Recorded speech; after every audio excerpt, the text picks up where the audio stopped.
Welcome to our discussion, the future of transatlantic relationship and the EU aspiration for increased collaboration with the Biden-Harris administration.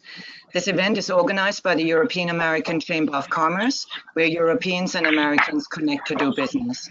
My name is Yvonne Bendinger-Rothschild. I'm the Executive Director of the ACC, and I will be your host for today's event. We have the great honor of welcoming two amazing guests today.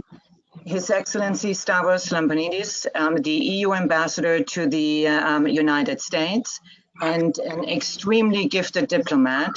He was Foreign Minister of Greece, and he served as the European Union Special Representative for Human Rights, and he was twice elected member of the European Parliament. The program will be moderated by our friend Rufus Gifford. He is the former Deputy Campaign Manager of Biden 2020.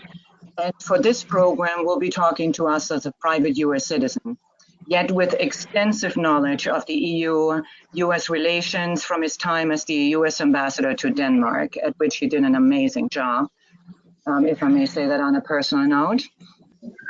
We will explore how we can engage the incoming administration on a number of fronts, among them the recovery of COVID-19 and the stimulus packages we launched to fight the economic fallout. We will talk about how to better cooperate on climate issues, how to solve trade tensions, and work together to reform multilateral organizations like the World Health Organization and the World Trade Organization. With that, I hand over to you, Rufus, to get us started. Thank you so much, Yvonne. I appreciate that very much, and also want to extend my warm greetings to the ambassador. Honored to be on this call with you, sir. Very, very grateful. Again, just to reiterate what Yvonne said, so I am speaking to you as a private citizen. I cannot speak on behalf of the Biden administration for the last week. Hopefully not for long. But I am not technically part of the Biden administration, at least not yet. So I'm coming to you as a private citizen. So any thoughts or perspectives that I'm sharing just as that.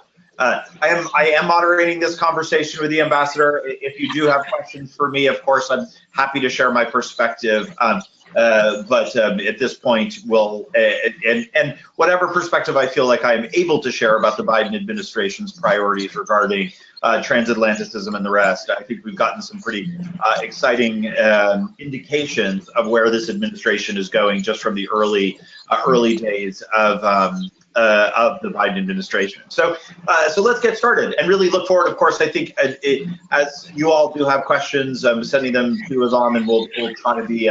We'll try to get to as many of them as we can in the hour that we have together. So look forward to this. To the ambassador, so let's dive in. So, this is a new chapter, a chapter in American history and I think in world history. So we're 1 week into the Biden administration. Let's see, and in that week, the United States has rejoined the Paris Climate Agreement, re-engaged with the WHO. I saw a readout from President Biden's phone call with Vladimir Putin yesterday, which struck, I think, very, very different tones from what we have seen from the last 4 years with the engagement with the Russians in particular. We saw a call readout with Jens Stoltenberg and the president yesterday, reaffirming America's strong commitment to NATO. So I am curious from your perspective, as we just look at this first week of the Biden administration, which certainly speaks, I think, at least to a re-engagement in multilateralism, at least to a certain extent. Curious as to what your perspective is, looking back at the last 4 years, of course, and the early indications from the Biden administration, what this says to you, and what your perspective is right now. Thank you, Rufus. It's great to be with you, Yvonne, everyone. Much appreciated. I would say that the United States has always been an indispensable nation when it comes to dealing with world challenges. And the return to the world scene that you just indicated with a couple of examples, the forceful return, whether it is with firm commitments to NATO, whether it is coming back to the Paris Agreement and indicating a desire for strong U.S. leadership there as well, whether it is the WHO. All these are critically important. and very, very positive signals. I would say that when it comes to transatlantic cooperation, I'm especially hopeful because this is a different world than the one that we left 4 years ago. The US is different. The EU is different. And frankly, the world is different. China is different. We have challenges that are new. And I am very excited that the Biden administration has reaffirmed its commitment to alliances. And I can assure you that Europe has its sleeves rolled up and ready to go. Work on all of them, and we have a very concrete proposal on the table since December, with proposals to work on things immediately. I would also point out, frankly, that you cannot defy gravity, and this is to me the one thing that makes this relationship EU-US so indispensable. We are connected by values, and values are not a kumbaya notion anymore, as maybe they used to be a few years back. People assumed it was all okay. Democracy has won. Well, it hasn't. It's doing okay. It's being challenged. We need to make sure that we strengthen democracy internally, but we also have to look around and see that unless we stop the expansion of authoritarianism around the world, we will be in a world, both economically and politically, that will be a very dangerous one. We cannot defy gravity because, our histories connect us. And this is not, again, something that is just romantic. We've had each other's back for decades. And I think that you will see that again flourishing in the next few months. So we're not out of the woods. We have issues on the table on which we don't agree. The problem is that those issues had grabbed the headlines in the past 4 years in a very, very unbalanced way. If you look at the strength and the breadth of our economies, the two biggest open free economies in the world, if you look at how American companies and workers vote every day with their feet and invest in the single market of Europe more than they do anywhere else, they make more profits in Europe than they do collectively around the world. And if you look at how Europeans as well are supporting with their investments both our prosperity and jobs in the United States, you realize we cannot address the challenges out there alone, and we won't anymore. And I'm pleased about that. It's fantastic. It's important, I think, that when you look at this from an American perspective, and I'm actually quoting Tony Blinken, our new Secretary Blinken, who I think a lot of us are familiar with on this call, a very familiar face from many years of public service. And when he speaks about the American role in the world right now, and I'm quoting him directly, it's, "We will revitalize American diplomacy to advance our interests and values as the world as it is, not as it was."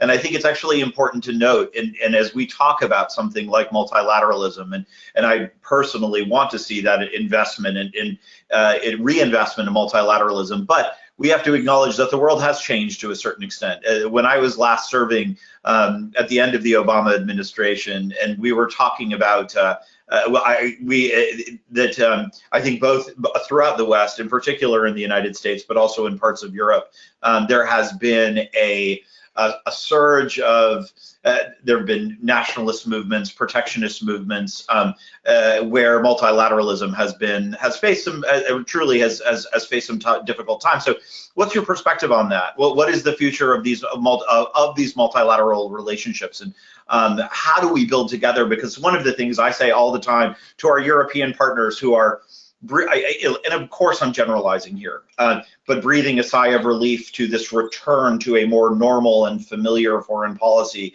and domestic policy as well from the Biden administration. I don't want people to breathe a sigh of relief. I think this is a time to double down on the relationship. I say this to Americans too. Don't take a breath right now. We gotta work harder. And frankly, I think we need to reinvest in the transatlantic relationship and actually double down on it, as opposed to taking a breath and taking it for granted. Which I would make the argument that perhaps we took some of these relationships for granted as some of these political movements were percolating on both sides of the Atlantic. I think that's a great question, a great point, Rufus.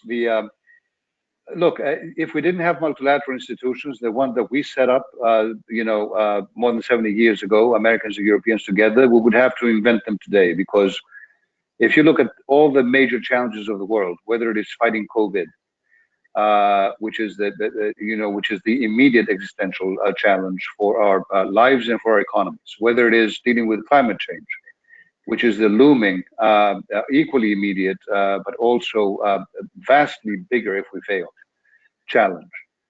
If you look at boosting our economies, especially after COVID, and you look at international trade and the rules of the game and how it is that we can deal with economies that are being unfair in terms of how they are subsidizing the companies and competing with us, or even more so, that are exporting authoritarian government values together with their cheap goods and investments around the world. How it is that Americans and Europeans open free markets based on democracy, based on rights, based on labor rights, based on environmental rights, how it is that we can compete there. If you look at the WHO, WTO, you realize that we need to do some changes in those organizations, but we fundamentally have to support them now and to strengthen them, because we won't be able to address those challenges without them. Having said that, multilateralism doesn't mean that you don't have leadership. You have leadership. When the US withdrew from the Paris Climate Agreement, something that we regretted in Europe from day one, we filled in the hole. We led the world in the efforts. When COVID hit, we led the world in setting up the ACT Accelerator and the COVAX facility and supporting all those, including through major funding, who were trying to develop vaccines and treatments, and also to ensure that they go around the world in as equitable and as fast a way as possible. Because the world is looking at us now for COVID. Speaking of transatlantic leadership, there are countries out there from day one that are running around acting like the new Mother Teresas of the world, pretending that they are supporting others while we are being selfish and introspective. Nothing could be further from the truth. Americans and Europeans are by far the biggest development aid donors in the world. And even when it comes to COVID-19, Europeans have dedicated Team Europe and its member states, more than 35 billion euros immediately to support those countries that don't have the infrastructures, either health infrastructures or social safety nets to defend their people. But that's another area. So, there are many priorities there. We may talk later, Rufus, about the trade ones in particular, in addition to other stuff. The multilateral system is something we set up. It has to be strengthened. It has to be reformed. It needs leadership. The EU and the US can provide it together better than anyone alone. And this is the moment in history now that we can put it in practice with, as you said, great work. It's not going to just happen. We have to sit down and put a lot of meat on those bones, and then move on and try to exercise a collective leverage where world leadership is most needed. Uh-huh. So there were so many interesting kind of points that you brought up, and I want to kind of drill down on a few of them. So we're talking COVID, we're going to get to trade, I want to talk climate. But let's start with COVID, because obviously it's front of mind for everybody right now, especially in the short term. And I know I can speak on behalf of the Biden administration, where it's very, very difficult to think of very much else until we get this true crisis under control domestically. And I know we have a number of private sector leaders on this call, many of which are involved in the fight against COVID, I know. So in talking about this from an American perspective, right now it's very much about vaccines. It's very much about vaccine distribution. Obviously, there's this enormous concern of new strains coming from Europe, or not just Europe, excuse me, but also places like South Africa and Brazil. How do we as governments, multilateral institutions, most effectively work with the private sector leaders in order to get this crisis under control? Do you feel like we have been doing this effectively up until this point? Obviously, the Trump administration has been met with a lot of criticism as it relates to their early response to COVID, as well as vaccine distribution. And I'm wondering what you think, sort of, as it relates to sort of how governments need to be taking the reins here versus the private sector, and how we all should be most effectively working together, and whether or not there is, how does the WHO play into this? How do we get this done globally after we maybe get it under control domestically? I know that's a big question, but it's a.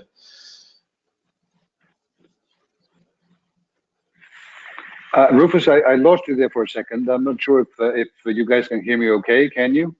I can hear you fine, sir. Yes. Can you hear me okay? Yes, I can. Can you hear me? So yeah. Great. So it's a great question. The first thing I would say, folks in the private sector, is that they're running ahead of us, which is a good thing. If you look at the first vaccine that was approved, extremely high effectiveness. A collaboration between an American company, Pfizer, and a German company, BioNTech. It is precisely the openness and the strength of our two markets, and also the innovative capacity that our scientists and our businessmen have, and women, that was highlighted, I think, more than anything else, for that collaboration. As a Greek, now this is my big, Greek fat wedding there moment. The head of Pfizer is a Greek. His name is Albert Bourla. The head of Moderna is a French. I think that is a shining example of what business cooperation can do with our support as governments, if they wish to have it, and we certainly provided a lot of that in Europe. The second thing I would say that in Europe is that we found out very early on, 27 member states, that we couldn't fight the virus alone. Although health is not a European competence per se, I mean, this is a federalist system in some ways in Europe as well. There are state competences, yes, federal government ones. The federal government, the European Commission, jumped in immediately with a member states agreement. We procured collectively PPE equipment for all our member states. We didn't allow our member states to go out in the market and try to battle it out against each other and everyone else. And that allowed us to have a very quick response, a positive one on that front. And on the vaccines front, we went ahead and in the past 9 months, again, collectively as a EU, we have procured more than 2 billion doses. So at the same time, we took the leadership of the international scene, Rufus, because as I said before, we know that unless we fight this virus everywhere, we will not be safe in our own countries as well. And we also know that there's a broader geopolitical game being played here. And we, major democracies in the world, have to be on the side of other countries in the same way that we have been for decades to develop another aid. A third thing I would say is that I am supremely pleased that the Biden administration joined immediately the COVAX facility and has pledged a lot of money and support for that joint effort. I think it's what I said at the beginning, U.S. indispensable leadership there as well is required, and we are very pleased that we managed to play our leading role as the U.S. was deciding what to do with those instruments. WHO has been on the front lines in countless of countries around the world that we simply haven't been there, and they have done a remarkable job trying to support people. And again, that is not good just for those people; it's good for all of us because that's a main issue. Now, when it comes to business that you asked on COVID, I think an issue that we have to discuss seriously is supply chains. Mm-hmm. So we all realized at the time that COVID broke out that we were too dependent on a few countries for medicines and for PPE equipment and stuff like that. But I think it's also important for us to understand that we cannot reshore and onshore all this production for any future pandemic on our own. This is just not makes no economic sense, can't happen. So we need to diversify and strengthen supply chains, and there Europeans and Americans, given our huge economic proximity, are natural partners to be discussing this, to be stockpiling in a way that can support each other and others around the world in a more effective way. We should not be shutting our borders because of COVID. We should be thinking in a smarter way about how to keep them open and make them more resilient. Final point, Rufus, this is something that concerns me for a while. Vaccines will not save us. Vaccinations will. So it's a fantastic thing that we have the vaccines. but we also have a real strong now need to make sure that we distribute them and apply them effectively. We've had a time where we have more vaccines available than actual ability to vaccinate people. And we also need to deal with some mindsets that indicate that vaccines, well, I don't want it, I don't need it, and blah, blah, blah. I spoke to Albert Bourla of Pfizer the other day. It's very important to target these vaccines right. We obviously need 70-75% herd immunity for herd immunity. Yes. But even before you get to that, if you manage to target the 10-15% of your population that is most vulnerable to dying from this virus if they get it, that is more likely to contract it because of the jobs they hold, and more likely to disperse it, again, because of their contacts and jobs. If you manage to target that, you could quite quickly be in a situation where you do not have herd immunity, but you actually do have no deaths or very few deaths.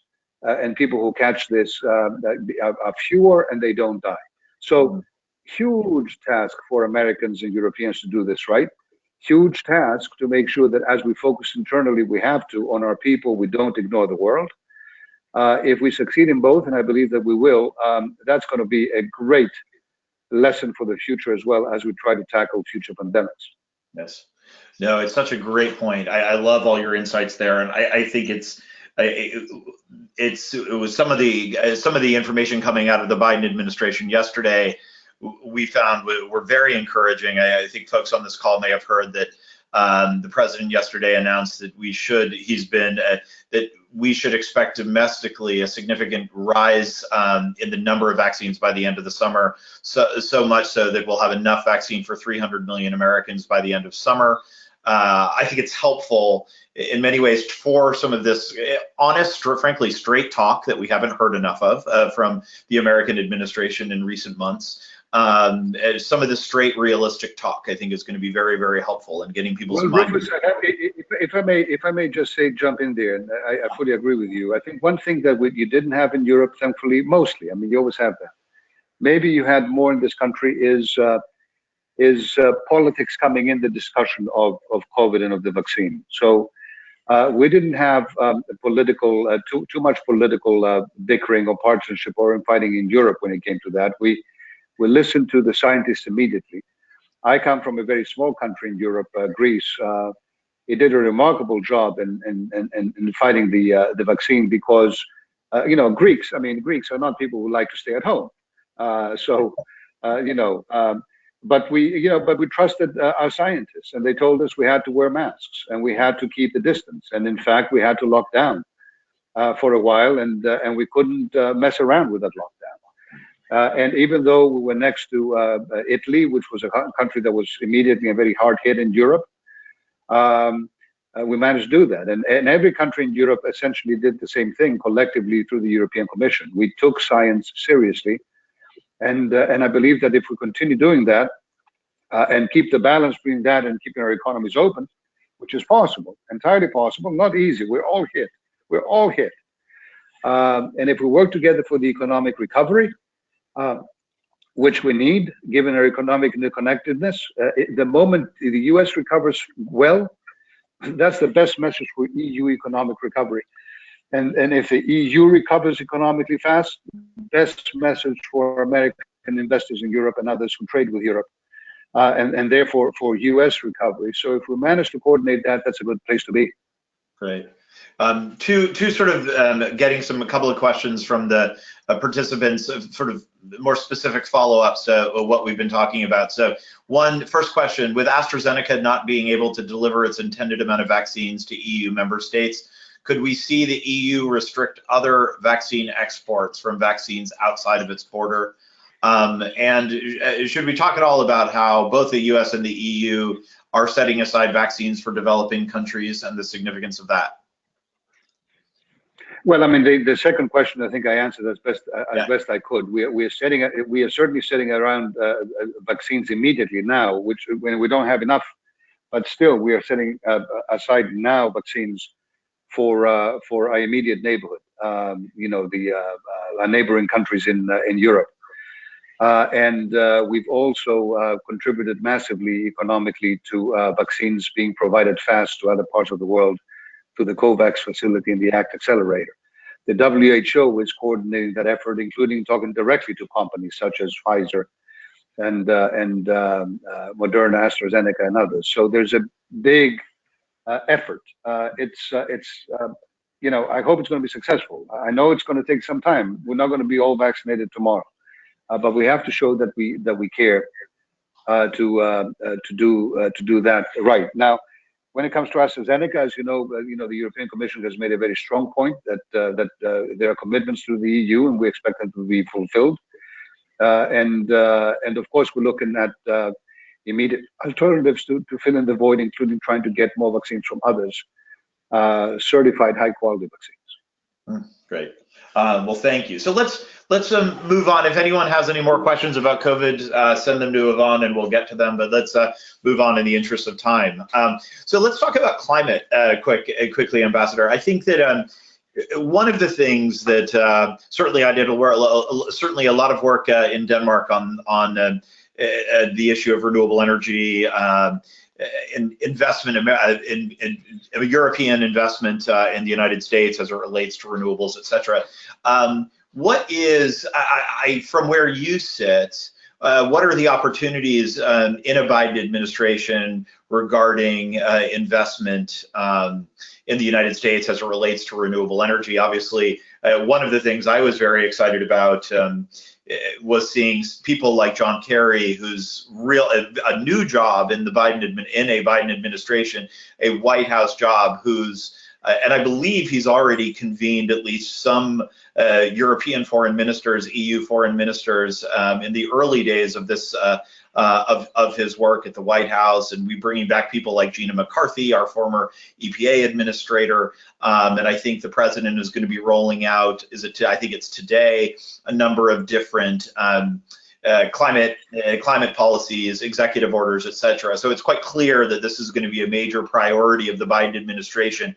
I'm curious, from where you sit and from what you're hearing, what does this look like for the transatlantic relationship? I think it's a supremely hopeful moment. John Kerry has spoken twice to Frans Timmermans, the Executive Vice President of the European Commission dealing with climate already. And there has been a foreign minister meeting with Kerry already convened, again in the past couple of days. So the U.S. under John Kerry is hitting the ground running internationally, and that's, like I said before, a fantastic thing, and rejoining the Paris Agreement. And of course, the U.S. will have to come up now with its own national contribution under the Paris Agreement. That's going to be a process. But we're looking forward together with the U.S. when it comes to COP26, which is really tomorrow. It's not. It's in the end of the year, but it's really tomorrow. On how it is that we can work and inspire the rest of the world to make concrete commitments with teeth. We have to work, and we know this now, together with countries like China on this. China is the biggest emitter today. It has made a commission for carbon neutrality by 2050, not climate neutrality. I know that's a different thing. It's a lower commitment, but at least it's there. But there are other things. You cannot do that and also be investing massively in coal factories and coal investments around the rest of the world, because we're all connected there. So that's something we have to deal with. Look, for us in Europe, setting the environment as the European Commission has and our member states as a number one priority coming out of COVID has not been easy, but it has been existentially important. We know that we cannot build back better in Europe by going back to the dirty economy of the 20th century. Many of these things, such as coal, are already being phased out by life, by business itself. On the other hand, as you mentioned, talking about Denmark and your posting there, the economic opportunities that we see for huge economic growth and for massive jobs are absolutely there. The world will be transiting to climate economies, to to more sustainable agriculture, to dealing with plastics and banning them, as Europe has done in the oceans, the most used plastics that pollute the oceans more than anything else. All these things require world cooperation and US leadership in addition to EU leadership. Finally, I would say that we have some topics here that tie in very well with the discussion that the Biden administration has on the middle class and the emphasis on the middle class. I would say two things there. One, we in Europe determined that a climate transition in which we'll be investing massively will of course have some losers. We have many areas in Europe that today are coal dependent. And we decided we're not going to let the markets decide if those people will live or die. If climate transition is going to happen effectively, it has to happen fairly. So we have set up a huge fund, the multi-billion euro fund, the Just Transition Fund, to ensure that we invest now, talking to businesses, talking to citizens in those areas, in ensuring that they can transition to the new economy. So this is the kind of commitment that I think may also be necessary in the US. The second thing is that as the US also focuses now much more on transiting its economy to this new hopeful economically boosting climate economic model, we will have areas in which we may need to give incentives, whether it is tax incentives, or whether it is certainly carbon trading, or whether it is indeed trying to stop carbon leakage.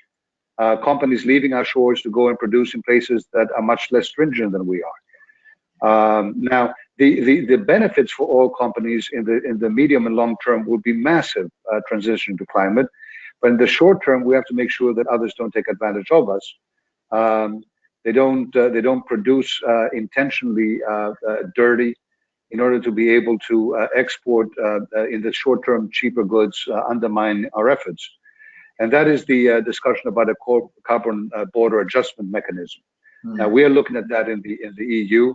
But if you want to talk about keeping jobs safe as you transition, looking at the middle class, this is the kind of thing that should not be dividing the EU and the US in the discussion, but should be uniting us in it.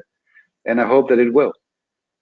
I couldn't agree more, sir. And I think what's really interesting, and I learned so much from Europeans in my posting about this issue in particular, in the sense that, because everything you're touching on makes so much sense. And I think in the United States, historically, this issue of green transition has actually been very political, and it's a shame. And of course, you also heard it, sort of the rhetoric, the kind of ridiculous Trump rhetoric as it related to windmills, windmill cancer, and bird cemeteries, and all this ridiculousness. But when you talk about it in the way that you're talking about it right now, and the private sector gets this, and the municipalities, the cities and states get this, that this is not just about saving the planet. That is a fantastic sort of benefit here, but it's also about creating jobs, and the good middle class manufacturing jobs that so many of us in the United States, where manufacturing has been offshored in a significant way. This is a fantastic way to bring some of these jobs home. Yes, and I think the best way to achieve that, Rufus, also is to work businesses, Americans and Europeans, closer together. If you look at so it's not to shut our borders, let's say, to investments by Europeans in this country or American investments in Europe, but to look at how we can have perhaps an energy technology alliance between us to work together, get some of the best minds on everything from storage, grid-wide storage, because you can have clean technologies, but unless you develop the storage capacity, whether with better batteries or with hydrogen, you will not be able to store it, and you're going to be much slower in getting to that ultimate great point of maximum returns. So or it is working on new technologies, or perfecting older ones, such as wind, offshore wind, or whether it is looking at carbon capture storage usage, or whether it is looking at putting the standards for these technologies, which others are trying to put for us now. All that stuff is hugely important, and the transatlantic partnership on it, including business to business, I think would be very beneficial. We've been working with states, even the past 4 years when the Trump administration was withdrawing from Paris and from the climate world discussion. We've been working with U.S. states, and we've been, interacting all the time, bringing people back and forth, company executives back and forth, investing back and forth. And you know what? There's a U.S. climate alliance.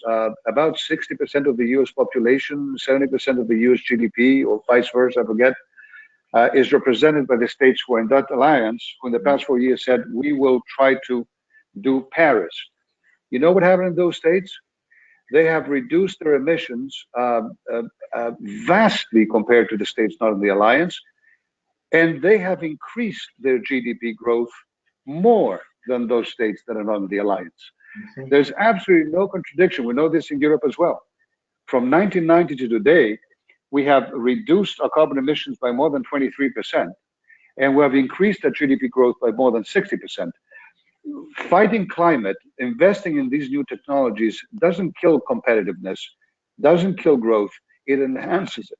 And all this in Europe was happening when you didn't even have the economies of scale. In 1990, you didn't have the economies of scale, you have them now.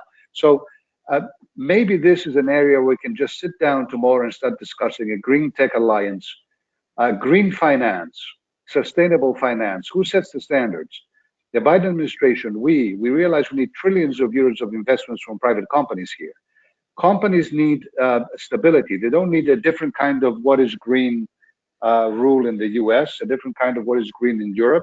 It would be ideal if we could just get together and set the standards for the world as well on what is green. Then our companies and we could have a first mover advantage. That's the kind of stuff we are thinking about. We don't want the small stuff anymore. The world has changed.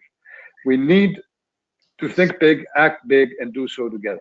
Yeah, that's fantastic. Well, I think I do believe the Biden administration is going to be very receptive to that conversation. But just in something that happened yesterday, we'd just love to get your thoughts, preliminary thoughts on this, the impact of the Biden administration's Buy American executive order and how that impacts the partnership. I think we all have to acknowledge to a certain extent, and this will kind of be a nice bridge to the conversation about trade. And look, I am somebody who spent 4 years in Denmark helping try to negotiate TTIP, right? So the U.S.-EU free trade agreement, in the good old days, as I tell them. But we also have to acknowledge, and and this is something we've been talking about in Biden world a bit, this idea that globalism, we have to acknowledge that globalism does have winners and losers from time to time, and a reinvestment in American manufacturing. There's enormous political will in the United States to reinvest in American manufacturing. And I'm curious from a European standpoint, and I think some of these movements exist in Europe as well, at least they did when I was serving overseas, and maybe have even grown in strength since then. So what is your sense of this Buy American executive order and what that means for the relationship? Well, Rufus, I wish I could tell you that I've read it in detail, but I have not. Now, people back in Brussels are reading in detail, and we are looking at the announcement and what it means and the potential consequences, and certainly we will engage with the administration on this topic. But I think when it comes to Europe, and I think also the U.S., domestic manufacturing is a huge element of our success as economies, and we certainly shouldn't be competing against each other on this. I think our openness has allowed our different companies to in fact become much more efficient in manufacturing. Mm-hmm. In some areas, lack of competition, whether in Europe or in the US, allows manufacturing to come back in the short term, but in the long term, that manufacturing may not be as competitive because it hasn't been exposed to the openness of that kind of not just competition, but also investment cooperation.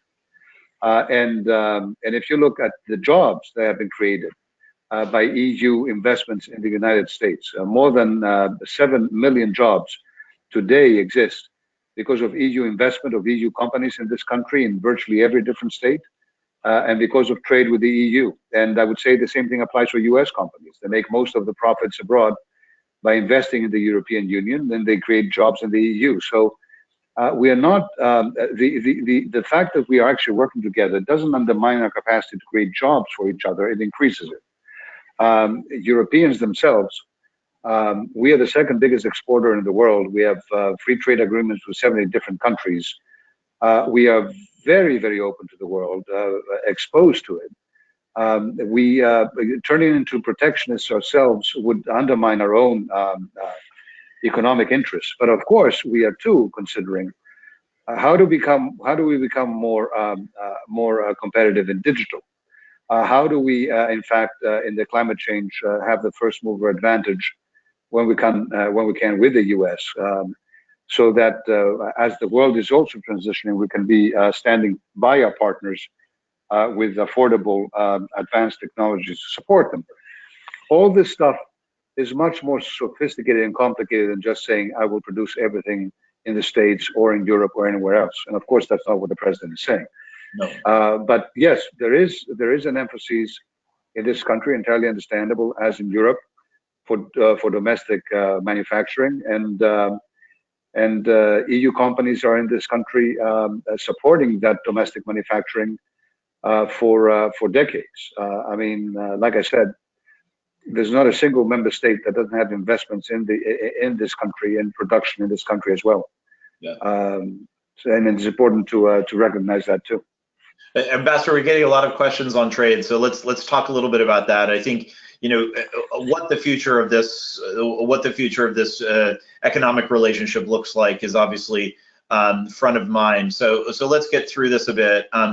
Short of I'm just going to go through some of these questions in the interest of time. Short of a concrete trade agreement, what can be done in the interim, and how can we collaborate better to help fix the WTO?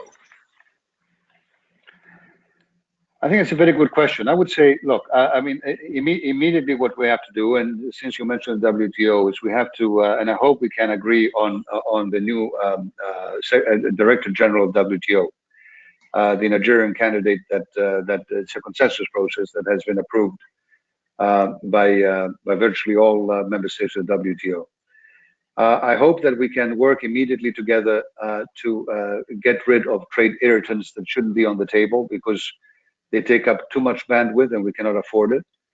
That means that I hope that the U.S. can remove the Section 232 steel aluminum tariffs, terming the EU as a security threat to the US. Of course it isn't, never has been.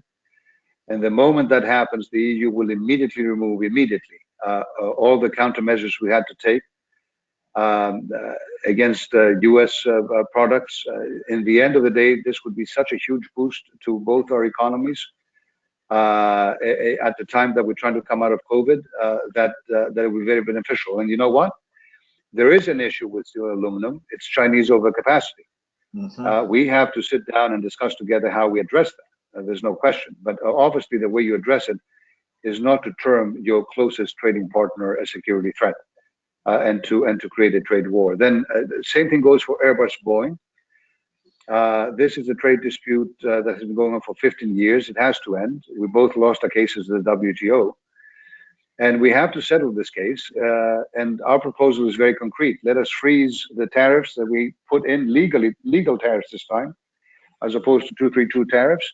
Let us freeze them for 6 months and sit down and try to settle this. And settle it because we also need to find disciplines for the industry in the future. As we are fighting over this, China is producing 100% subsidized aircraft. And in a few years' time, unless we're able to agree on how our industries are able to transition to greener aircraft and all these things we want, unless we find a way to ensure what is legal, what is illegal, we will keep fighting in China. We will keep building, and that's a real issue. Now, beyond that, when it comes to trade, Rufus, I would mention a few things very quickly. First one is a Trade Technology Council. We've made that concrete proposal to the previous administration and to the Biden administration, of course, now in a joint communication back in December. Everything from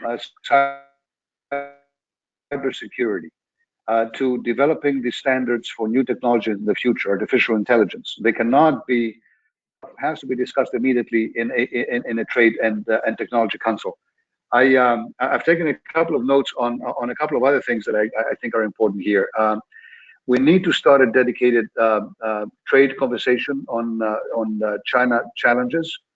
The Tech and Trade Council could be part of it. There are other means as well. But we certainly need to be able to address China and its unfair investment conditions in the country and its unfair trade conditions in the country, the huge state footprint on the economy. So it's state capitalism in China. It's not communism. It's not. I mean, I think that sometimes label confuse us. It's just a very unfair way of state capitalism. So we have to deal with that, and we try to do that also partly with our comprehensive investment agreement that we signed with China recently.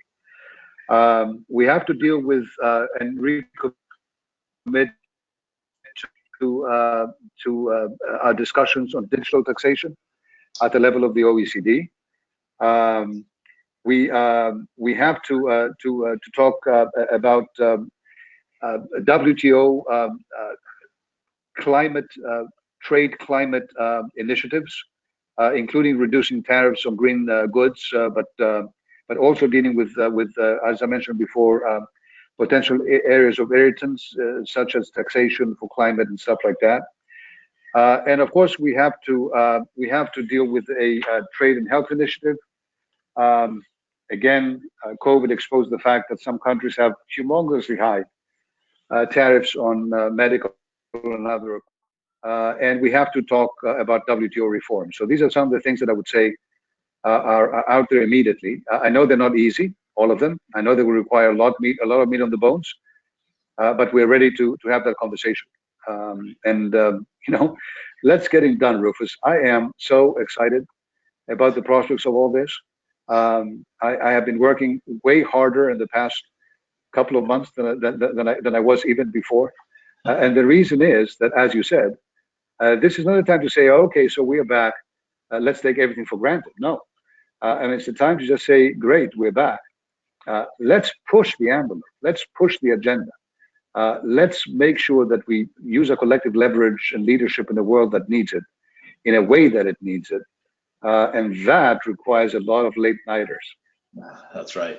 I couldn't agree anymore, sir. I think that truthfully, I couldn't. And it's what I say to all my American friends who are breathing a sigh of relief, and it's what I say to all my European friends. This is not a time to sit back. This is a time to double down on this partnership, without any doubt. So we only have 10 minutes left, so just going to get to a couple more of these questions, most of which are connected to trade or science or something like that. And admittedly, I lost your audio for a minute or so there, so I'm not sure if you touched on this yet. I don't think so.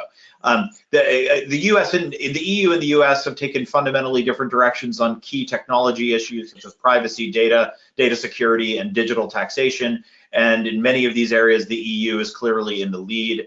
How much leeway is there for the EU to compromise, or will the U.S. just have to play catch up?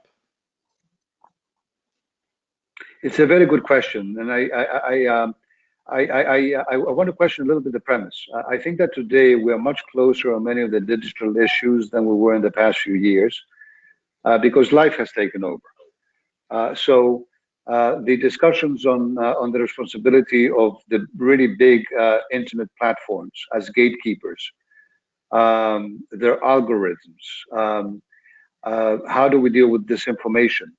Do we leave companies make up their own rules, or do we, as democratic open governments, try to give some certainty to the market? The issue of privacy. The GDPR a few years back, when the EU came out with it, was seen as anathema by many. But today, many US companies are using it as their compass, because, in fact, when Europe came out and talked about privacy, it wasn't just some European bureaucrats discovering a problem and trying to fix it to be protectionist, but it was the reality, as we've seen today, of how our data can be used by people who want to subvert our democratic systems, and how it is that we have to be able to deal with that. So same thing goes with the issue of competition more broadly in the digital field. You know, we may touch on China or may not in the questions you have, but let me just say something about China very directly and tied with this. So Many people have been talking about potentially decoupling with China. Others saying not decoupling. In my view, the discussion of decoupling is a little bit mute. I mean, maybe 20 years ago you could or could not have it. Today, both the U.S. economy and the EU economy are too tied to China, and that's not always a bad thing if China plays by the rules, and we have to achieve that. But at the same time, if you're not going to be decoupling because you can't, then how do you deal with China and its state-run capitalist system? The answer there is, one, you have to run faster than China. In other words, you have to provide the incentives and the investments for our companies to be what they always have been across the Atlantic, the biggest innovator hubs in the world. So you have to run faster than China in creating the technologies. And two, you have to protect the runners. So you make sure that intellectual property thefts, forced technology transfers, all those practices are both illegal and enforced as illegal, right? So you got to do those two things. Now let's think about innovation. Regulation sometimes, including the digital field, actually spurs innovation. If you have we have tens of thousands of small, medium-sized tech companies in Europe, but at the end of the day, only very, very few of them attract the vast majority of the traffic. And if they can use their system in a way that uses data as well to block others from being able to compete, innovation dies. Innovation is not going to come from 2 or 3 big companies. It's going to have to come from 1,000 points of light, right? So is regulation that ensures innovation and ensures the profits of big companies. No one wants to take that away. While at the same time opening up the market more, is that a European thing versus an American interest? I don't think so. Mm-hmm. And when I see the U.S. moving also much harder on antitrust against some of the big tech companies in the way that we were a few years back, and we were being accused as being anti-American, we absolutely were not. I also see a possibility to work better together. So great discussions to be had between our governments and between governments and companies. This has to be a collaboration. In Europe, before we have any regulation, we have extensive discussion with companies that may be affected by them, extensive discussion with consumers that may be affected, civil society. That's the way we try to do it. And I hope that we can do it together with the U.S. I love this. I love your answer. It does, and it makes me excited and very, very optimistic about the next 4 years. So let's just take one more question, and we'll wrap up. But it's a nice it might be a nice way to end talking about other opportunities for collaboration. And this question is about science, and we talked a little bit about climate. But are there other specific fields, whether it be space, defense, AI? I'd maybe put biotech in there that the U.S. and EU could come together and work on collaboratively.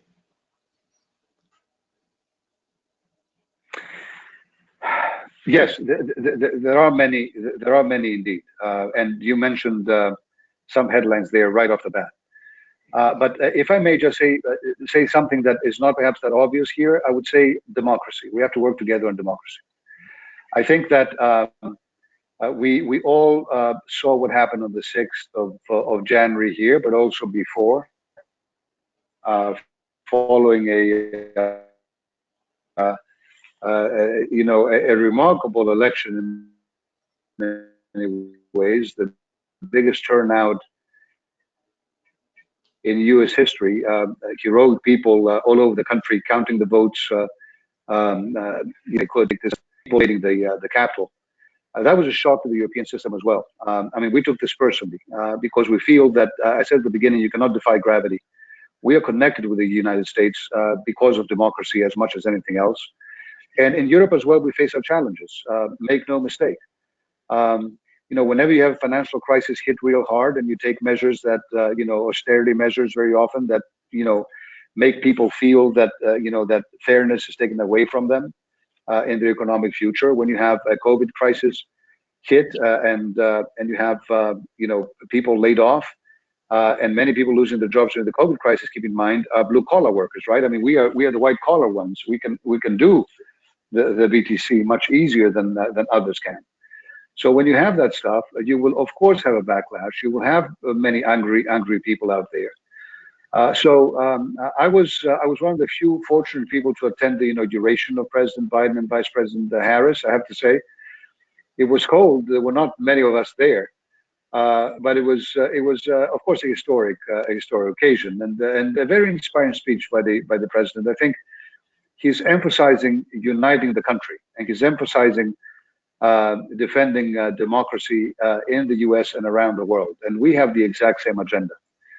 We've lost young people. You ask young people in this country, is democracy a fundamentally, existentially important thing for them? And you look at the polls, and a majority doesn't say that. You ask the same thing in Europe, you have a slightly bigger majority in favor, but how do our universities address this more effectively? How do we deal with people's insecurities? How do we deal with fundamental things, the right to be able to speak freely, and to say crazy things if you want to, and to push the envelope, and to even offend people, but to ensure that you cannot incite to violence, you cannot incite to widespread disinformation? How do we find those balances? That is such a huge area of EU-US cooperation, and really so hard. But the world asks us to take leadership here, because as we are trying to figure this out, China, is what I always say, tying trade to values. I say, in our containers, when we export a EU good to the world, in those containers we also export EU values. We export labor rights, because we produce a good labor rights. We export environmental protection. We export free open markets as opposed to controlled ones. Well, you know what? China increasingly and others do the same. In their containers, they export their own values. And we cannot afford being in a world where authoritarian countries are acting like the Mother Teresa's of the world. That's not okay. So a lot of work ahead of us. We should work with each other much more closely, Rufus, Americans and Europeans, but not to exclusion of the rest of the world. Big democracies, of course, on the democratic issue, all over the world, Canada, the UK, others, Australia, we have to work together. Other countries on the environment, we have to work with them. China, we have to bring them in. They have to make the changes necessary to protect the climate. In virtually every topic, us two together have the collective weight to change the world. In virtually every topic, we need alliances, which is why multilateralism is so important, and our leadership in there important. In every topic, oh my God, in every topic, I am optimistic. Is it my job to say this? Yes. Do I nevertheless really feel it? Yes, I really feel it. Does that keep me up at night? Because it would be nice to feel nothing can happen. That's great. Nothing can happen. I can sleep, right? I believe everything can happen. But that means we're got to get serious down here in the next months. Everyone in Brussels is ready to engage directly with the administration at all levels.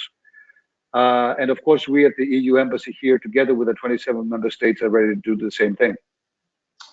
Well, that's great, sir. And Ambassador, I see Yvonne pop back on, which means we're out of time. And let me just say this, that, as someone who's devoted his life and career to helping promote American democracy through our political system, but also through government service, I so appreciate your words. January 6th was completely and totally heartbreaking for me as an American. The truth is that we do need our allies here, and we do need to come closer together. And so I can tell you that I've been inspired by your words over the course of this last hour. I very much appreciate your partnership, and I know the Biden administration, the president and the Biden administration appreciates this partnership. And if I'm so lucky as to serve in this administration as I hope to do, I very much look forward to seeing you in person when we can all. I look forward to working with you, Rufus. It's going to be a great honor. Thank you, sir. Thank you. And Yvonne, I'll turn it back over to you. Yeah. Thank you, everyone. And I agree with Rufus' sentiment. It makes me so happy as a European personally, but also in my role at the EACC, because that's really what the network is all about, bringing Americans and Europeans together and make sure that we can work with each other and make I dare say, make the world a better place. So thank you to both of you. And with that, we conclude today's webinar. Again, thank you to our amazing guests for sharing your thoughts and for being so honest and straightforward with your comments. And we'd like to thank our audience for joining us today. We had almost 300 people registered for this event, so it shows that this is really an important topic for the business community on both sides. Trying to do business across the Atlantic. And a quick reminder, if you're a member, we will make a list of everyone who attended this program available, and you can connect with us to reach out to anybody you would like to meet. And again, thank you to everyone. Enjoy the rest of your day.